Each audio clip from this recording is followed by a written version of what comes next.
Hello, my name is Mike and this is the home of Guns and Horsepower. In today's video, I'm going to reload some Speer gold dot hollow points in 9mm. Now if you've seen my channel and checked out some of my earlier videos, I do have a series on how to reload, and I go step by step through the entire process. I'm not going to go step by step during this video. I'm just basically going to measure and put the powder in and seat the bullets. So basically just the final product in this. So in this video I already have the brass all prepped, and by that I mean the spent cases have been deprimed where the old used primer has been popped out, resized, cleaned, chamfered into bird where you machine the edge, expanded for the new bullet, and then reprimed with a fresh new primer. So we have this set of brasses all prepped and ready to go. First thing we're going to need before we get started is some sort of reloading data. This is a guide from Alliant Powders that I picked up at a gun show. It pretty much only covers their brands of powders, and it pretty much just gives you reloading data for Speer gold dot hollow points. So you turn in here to the page and it gives you all the information you need for the different bullet weights. It gives you the case overall length. Let's see if I can get to the, here we go, right to the 9mm.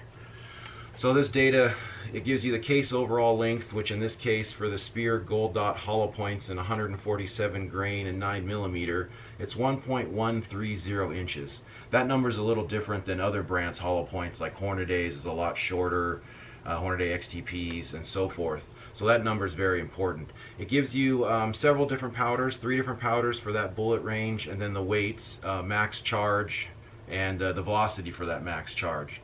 Now I typically like to load somewhere in the middle. I don't want to go too low, I don't want to go too high. There's not necessarily a need all the time for the max charge, so I pick something somewhat right in the middle. Now we have all our equipment here. We got our caliper to measure our length, we have our bullets, we got our prep cases in the holder, we got our seating die, our press, and our powder measurer. Now the powder measurer, it just has a little adjustable cup inside, and you can adjust it using the scale, and you set the size of the cup and it only allows so much powder in, and then to a specific weight, so you don't have to weigh out each individual round. It speeds the process up. So we're going to go ahead and put the powder in, and then we'll start reloading them. So with this, I've already set it up so it should be pretty dialed in, but I still like to confer that nothing has gone out of measurement. So there's one. I'll typically take a couple just to make sure before I start throwing. Alright, that's within my spec. And the third one, that's fine.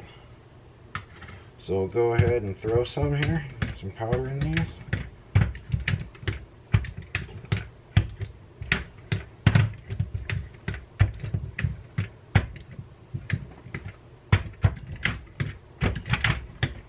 Try to get this more centered here. Get our load data out of the way now that we know what we're doing. Okay. You gotta be careful when you're putting powder, especially into pistol ammo. That doesn't take much powder, so there's definitely room in the case to allow for a double charge, which can be very dangerous. Rifle cases, it'll overflow. So I want to make sure you don't put double the powder into a case. Go ahead and confirm. Looks like we're okay. Nothing's come out of measurement. I left off here. We'll continue to fill these up with the powder.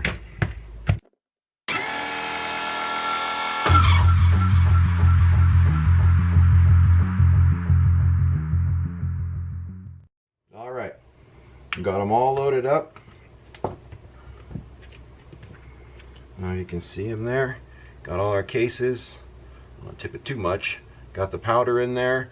Now it's time to seat the bullet. Let me show you these. This is what I'm going with. 9mm, 147 grain Speer gold dot hollow points. In my opinion, some of the nicest hollow points out there. Definitely very hard to come by for reloading. You can check online, you pretty much see that gold dots are always out of stock. So pretty rare find here. Alright, so we're going for a case overall length, a minimum it says, of 1.130. And like I said, that's kind of long as far as 9mm go. But with these gold dots, they have a different profile.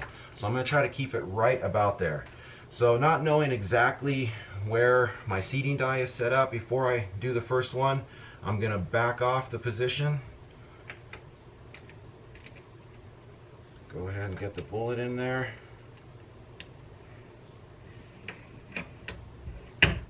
Okay, now we'll check our length with our caliper.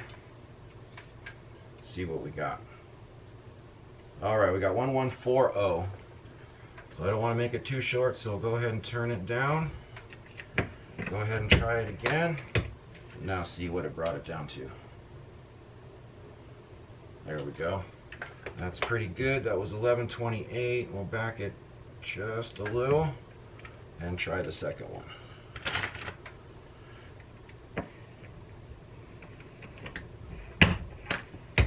Alright, now let's see what we got. It's a little hard with these hollow points because the top is not, it's not jagged on the edge, so the caliper doesn't quite sit.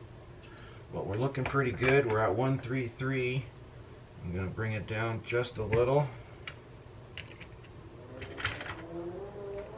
Now I try to get it as close to the number that the load data states, but it doesn't have to be exact. If you ever buy ammo and measure it out of the box, it's going to be all over the place. They do allow for quite a range when it comes to the length of the cases, but I like to keep them pretty uniform. So there we go. We're just a hair over the 130 mark, which is fine. They're just a couple thousandths. Check this one here. This process can be pretty tedious until you get it dialed in. Once you get the bullets dialed in, you can usually just start ripping them off without measuring each and every one. But I want to get it as close to possible before I start doing that. But yeah, slow when you're measuring them one by one. Definitely slows things down. But I feel we're consistent there. The last two are very close. I'm going to check a third one against it. So we've measured, this will be our 6-1 total. And it looks like, make one more adjustment up. We'll check one last one, and I think we should be good to go.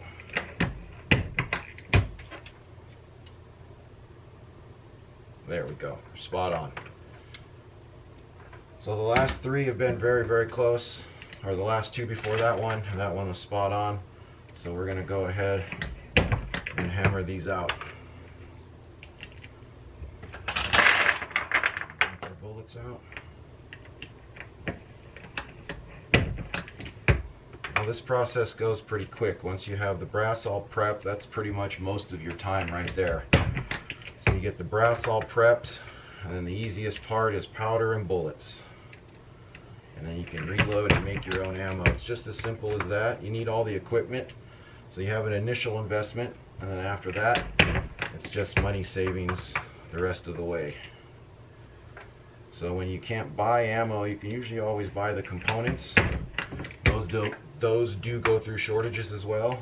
Like right now, it's pretty hard to find bullets. It's hard to get the powder you want. I had trouble finding primers earlier in the year, so I stocked up. But that's another thing. The more you buy, the cheaper the price. But it definitely, reloading definitely keeps you independent of market and political issues with ammo, market shortages and such. So you're free to make as much as you want.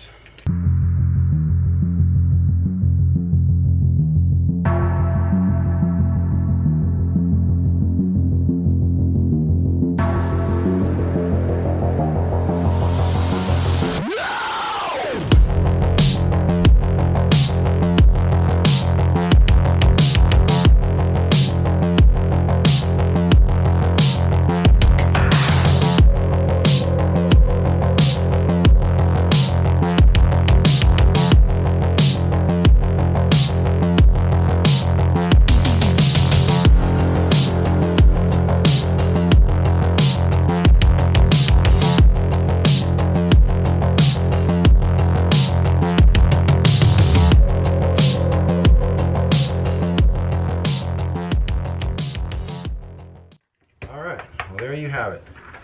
There's a batch of 50 9mm Speer gold dot hollow points, reloaded in less than 15 minutes after, of course, all the brass was prepped. So there you have it. Thanks for watching my video. I hope you found this useful. If you have any questions or comments, please feel free to leave them down below. Don't forget to browse the channel and subscribe.